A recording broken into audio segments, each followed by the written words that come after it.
మీరు చెప్తారు కదా మాటకి ఇంటెలిజెన్స్ చెప్పిందని. ఇలాంటి విషయాలు మాకు ఇంటెలిజెన్స్ వాళ్ళే చెప్తారన్న విషయం మీరు కూడా తెలుసుకోవాలి. అసలు 2014 నుంచి 2024 వరకు మీరు చేసిన సినిమాలు ఎన్ని, సూపర్ హిట్ అయిన సినిమాలు ఎన్ని, డిజాస్టర్ అయిన సినిమాలు ఎన్ని, మీ సంపాదన ఎంత, మీ మెయింటెనెన్స్ ఎంత, పార్టీకి ఇచ్చింది ఎంత, మీరు కొన్న ఆస్తులు ఎంత, మీ పేరు మీద బినామీల పేరు మీద, మీ పేరు మీద బినామీల పేరు మీద కొన్న ఆస్తులు ఎంత, దీనికి కూడా మీరు సమాధానం చెప్పాలని మేమైతే డిమాండ్ చేస్తూ ఉన్నాం. చాలా ముఖ్యమైనటువంటి విషయం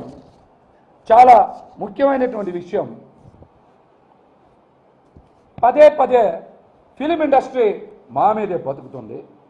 ఫిలిం ఇండస్ట్రీకి ఫిలిం ఇండస్ట్రీలో 100 మంది మా మీద ఆధారపడి బతుకుతున్నారని చెప్తున్నారు. అసలు మీ మీద ఆధారపడి బతికింది ఎవరిని అభివృద్ధిలోకి తీసుకొచ్చారు? ఎంతమందిని ప్రొడ్యూసర్స్గా చేశారు? ఎంతమందిని ప్రొడక్షన్ మేనేజర్స్గా చేశారు? ఎంతమందిని ఇప్పటి వరకు డైరెక్టర్లుగా చేశారో చెప్పండి. ఏమనంటే బ్రాండ్ అంటారు. మీకున్న బ్రాండ్ మోసం చేయడం, మాటలు చెప్పడం మోసం చేయడం. పవన్ కళ్యాణ్ గారికి ఉన్న బ్రాండ్ మాటలు చెప్పడం మోసం చేయడం. ఏ రోజైనా సరే మీ కుటుంబంలో ఒక వ్యక్తి అయినటువంటి బన్నీ గారి గురించి, అంటే అల్లు అర్జున్ గారి గురించి ఎప్పుడైనా సరే 4 మాటలు పొగిడారు ఎప్పుడైనా? ఏమంటే ప్రభాస్ గారి గురించి చెప్తారు, జూనియర్ ఎన్టీఆర్ గారి గురించి చెప్తారు, మహేష్ బాబు గారి గురించి చెప్తారు, చరణ్ గారి గురించి చెప్తారు. మరి మీ ఇంట్లో ఉండేటువంటి అల్లు అర్జున్ గారి గురించి ఎప్పుడైనా సరే 4 మాటలు చెప్పారా పవన్ కళ్యాణ్ గారు? ఏమంటే బ్రాండ్ అంటారు, ఇండస్ట్రీస్కి మేమే అంటారు కదా. మరి ఎప్పుడైనా అల్లు అర్జున్ గారి గురించి 4 మంచి మాటలు చెప్పారా? అల్లు అర్జున్ గారు ఒక బ్రాండ్, తెలుసుగా బ్రాండ్ పేరు AA ఉంటుంది, AA. అల్లు అర్జున్ బ్రాండ్, అల్లు అర్జున్ ఒక బ్రాండ్, తెలుసుగా.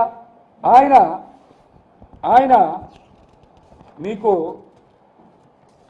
ఒక విషయం చెప్తున్నాం. ఆయన చాలామందికి, అంటే ప్రొడ్యూసర్లకి, ఆయన దగ్గర గొడుగు పట్టుకున్నటువంటి వ్యక్తులకి చాలామందిని ప్రొడ్యూసర్లుగా చేశారు, డైరెక్టర్లుగా చేశారు. అట్లాగనే డైరెక్టర్లుగా చేశారు. అదేవిధంగా మీరు చూస్తే చాలామందికి సొంత ఇళ్ళు కూడా కొనిచ్చారు. బంధువులకి అదేవిధంగా స్నేహితులకి, తనని నమ్ముకున్న వాళ్ళకు కూడా ఆయన ఏం చేశారు? సొంత ఇల్లు కూడా కొనిచ్చారు. అల్లు అర్జున్ ఒక బ్రాండ్. ఆయన క్యారీవాన్ మీద చూశారుగా AA అని ఉంటుంది. ఆయన షర్ట్ల మీద కూడా ఒక రాసి ఉంటుంది, AA అని రాసి ఉంటుంది. అల్లు అర్జున్ గారు ఒక బ్రాండ్. మరి ఆయన బ్రాండ్ ఏంటో తెలుసా? ఒక చినిగిపోయిన చొక్కా వేసుకొని, ఒక చిరిగిపోయిన లుంగి కట్టుకొని, ఒక ఇరిగిపోయిన పుల్ల పట్టుకొని ఇంటి ముందు ముగ్గులు వేస్తారు కదా, అట్లాంటి ముగ్గులు రంగులు 4 ముఖానికి రాసుకుంటే, ఒక చిరిగిపోయిన లుంగి, ఒక ఇరిగిపోయిన పుల్ల, ముఖానికి 4 రంగులు రాసుకుంటే 1000 కోట్లు వసూలు చేసినవే ఆయన బ్రాండ్ పుష్ప. ఏంటి? పుష్ప. దేశవ్యాప్తంగా కదిలిచ్చింది ఆ సినిమా. అది బ్రాండ్ అంటే, అది ఫిలిం ఇండస్ట్రీని బతికించడం అంటే, మీరు ఎక్కడైనా అట్లాంటివి చేశారా? ఒక మారుతి, ఒక బన్నీ వాసు, అట్లాంటి వాళ్ళు చాలామంది బయటకు వచ్చారు. ఈ మాట ఎందుకు మాట్లాడడం తెలుసా? ఈ మధ్య చంద్రబాబు నాయుడు గారితో పవన్ కళ్యాణ్ గారు నుంచొని స్కిల్ డెవలప్మెంట్ గురించి మాట్లాడుతున్నాడు. పవన్ కళ్యాణ్ గారు, అసలు నీకు స్కిల్లే లేదు, ఇంక డెవలప్మెంట్ ఏమొస్తుంది? అసలు మీకు స్కిల్లే లేదు, డెవలప్మెంట్ ఏమొస్తుంది? అందుకనే అల్లు అర్జున్ గారి బ్రాండ్ గురించి మాట్లాడా. అల్లు అర్జున్ గారి బ్రాండ్ గురించి మాట్లాడా. Pushpa 2 table 1200 crores.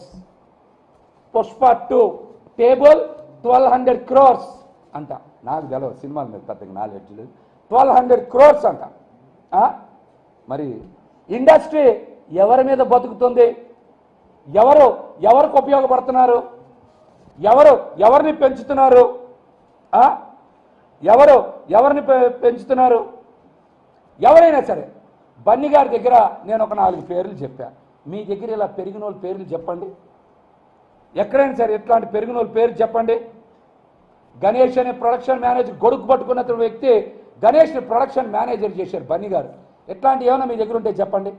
ఆఖరికి మీ దగ్గరుండే తిరుపతి సీనుకు కూడా ఏం చేయలేదు కదా మీరు. పవన్ కళ్యాణ్ గారు ఏం చేయలేదు కదా. మరి మరి మీరు బ్రాండ్ అని చెప్తారు, ఫిలిం ఇండస్ట్రీకి మేమే దిక్కు అని చెప్తారు. ఇట్లాంటి ఒక్క ఉదాహరణ చెప్పండి మీ దగ్గర ఏమైనా ఉంటే. ఇట్లాంటి ఒక్క ఉదాహరణ చెప్పండి మీ దగ్గర ఏమైనా ఉంటే. బన్నీ గారి గురించి చెప్పాను నేను, కొంతమంది కోపం రావచ్చేమో. ఉన్న వాస్తవాలు చెప్పాను నేను, ఉన్న వాస్తవాలు చెప్పా. ఏ రాజు గారు ఉన్న వాస్తవాలు చెప్తున్నా. మరి దీని మీద మాట్లాడండి. ఈ మధ్య ఇంకో గొప్ప విచిత్రం జరిగింది. ఏంటో తెలుసా? అది జనసేన పార్టీ అసెంబ్లీ పార్లమెంట్ అభ్యర్థులకి తెలుగుదేశం పార్టీ కార్యాలయం నుంచి చంద్రబాబు నాయుడు గారు టెలికాన్ఫరెన్స్ నిర్వహించారు. అర్థమైందిగా మురళి గారు? ఎవరు నిర్వహించాలి? పవన్ కళ్యాణ్ గారు జనసేన పార్టీ కార్యాలయం నిర్వహించాలి. కానీ పవన్ కళ్యాణ్ గారు నేను మొన్నే చెప్పా, ఈ పార్టీ ఏదో ఒక రోజు అంటే ఒక 12 నెలల కాలంలో తెలుగుదేశం పార్టీలో కలిసిపోతుందని చెప్పా. నేను చెప్పి వారం రోజులు 10 రోజులు కూడా కాకముందే జనసేన పార్టీ తరఫున పోటీ చేస్తున్న వాళ్ళు కూడా 11 మంది తెలుగుదేశం పార్టీ ఇతర పార్టీ నాయకులు అని చెప్పా. వాళ్ళకి ఎన్నికల టెలికాన్ఫరెన్స్ చంద్రబాబు నాయుడు గారు నిర్వహించారంట. అంటే అందులో పవన్ కళ్యాణ్ గారు కూడా ఉండుంటారు అందులో. అంతేనా శేషగిరి గారు? అంతేనా? అందులో ఎవరు కూడా ఉండుంటారు? పవన్ కళ్యాణ్ గారు కూడా ఉండుంటారా? అంటే జనసేన పార్టీ తరఫున పోటీ చేసే అసెంబ్లీ పార్లమెంట్ అభ్యర్థులకి టెలికాన్ఫరెన్స్ ఎవరు నిర్వహిస్తారో తెలుగుదేశం పార్టీ కార్యాలయం నుంచి చంద్రబాబు నాయుడు గారు నిర్వహిస్తారంట. అసలు జనసేన పార్టీ ఉందా లేదా?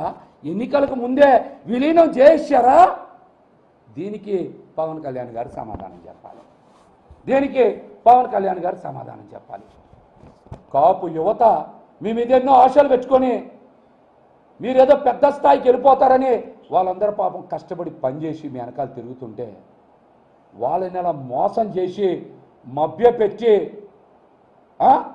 మభ్యపెట్టి మా పెద్దనాళ్ళని ఘోరంగా మోసం చేస్తూ మళ్ళీ తెలుగుదేశం పార్టీకి చంద్రబాబు నాయుడు గారికి పనిచేయించడం ఏంటి? ఏం చేద్దాం అనుకుంటున్నారు మీరు? వాళ్ళని ఏం చేద్దాం అనుకుంటున్నారు?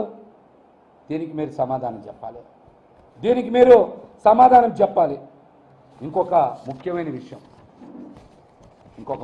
విషయం, Janasena party political affairs committee chairman తెలుసుగా నాదెండ్ల మనోహర్ అసలు కష్టపడకుండా రాజకీయాలను అడ్డం పెట్టుకొని డబ్బులు సంపాదించడం ఎలాగో ఆయన దగ్గర ఘనంతో పెట్టిన విద్య ఉంటుంది. ఆయన దగ్గర అసలు కష్టపడక్కర్లా, రాజకీయాలను అడ్డం పెట్టుకొని డబ్బులు ఎలా సంపాదించాలో ఆయనకి బ్రహ్మాండంగా తెలుసు.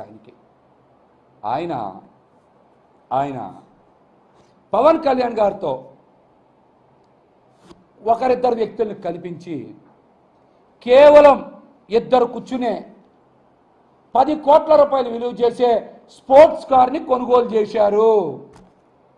అది కూడా ఆయన పేరు మీద అయితే వైట్లో చూపించాల్సి వస్తుందని బ్లాక్లో ఒక బినామీ వ్యక్తి మీద పెట్టారు. కేవలం ఇద్దరు కూర్చొని నడిపే ఒక స్పోర్ట్స్ కార్ విలువ 10 కోట్లు. ఆ 10 కోట్ల రూపాయల స్పోర్ట్స్ కార్ని హైదరాబాద్లో ఒక సాఫ్ట్వేర్ కంపెనీ పార్కింగ్ చేస్తా ఉన్నారు. ఈ మాట వాస్తవం. ఈ డబ్బులు మీకు ఎవరిచ్చారు? ఏ ఫిలిం ప్రొడ్యూసర్ ఇచ్చారు? మీరు ఎలా కొన్నారో కూడా సమాధానం చెప్పాలి. ఎలా కొన్నారో కూడా సమాధానం చెప్పాలి. నాదెండ్ల మనోహర్ అనే వ్యక్తి జనాల్లో ప్రజలందరూ కూడా మీరందరూ నాదెండ్ల మనోహర్ మీ ఇంటికి వస్తే, ఎవరైనా సరే ఆయన తరపున ప్రచారానికి వస్తే ఓటుకి 10,000 అడిగి తీసుకొని వైసీపీకి ఓటేయండి. మీరందరూ ఓటుకే 10,000 20,000 అడిగి తీసుకోండి. ఎందుకంటే ఇద్దరు కూర్చునే కారు 10 కోట్ల కొన్న వ్యక్తి మీకు 10,000 20,000 ఇవ్వలేడా? 10,000 20,000 తీసుకోండి. మీరు అందరు జనాల్లో తీసుకొని ఓటు వేయాల్సింది మాత్రం ఫ్యాన్కి వేయాలి. దేనికి వేయాలి? ఫ్యాన్కి వేయాలి. ఫ్యాన్కి వేయాలి. జనాలు దరిద్రం పోద్ది అప్పుడు. కానీ జనాలు దరిద్రం పోద్ది. డబ్బులు ఇస్తారు, బాగా ఉన్నాయి డబ్బులు, తీసుకోండి. తీసుకొని ఓటు మాత్రం ఎవరికి వేయాలి? మన సింబల్ ఫ్యాన్కి వేయాలి. దేనికే? ఫ్యాన్కి వేయాలి. వేయండి. ఏంటి? నా మీద చాలామంది నాయకులు చోటా మోటాగాళ్ళు, గల్లీల్లో తిరిగేటోళ్ళు, 420 గాళ్ళు, అమ్మాయిలు బ్రోకర్లు, చీటీలు ఎత్తేసిన వాళ్ళు, దొంగతనంగా ఆస్తులు కొట్టేసిన వాళ్ళు చాలామంది ప్రెస్ మీట్లు పెడుతున్నారు. నన్ను వ్యక్తిగతంగా విమర్శించడం కాదు, నేను అడిగిన పాయింట్స్కి రాజకీయంగా సమాధానం చెప్పండి. లేదా ఎక్కడైనా బహిరంగ చర్చకి సిద్ధమంటే, జనసేన పార్టీ తరపున ఎవరైనా సిద్ధమంటే నేను వస్తా.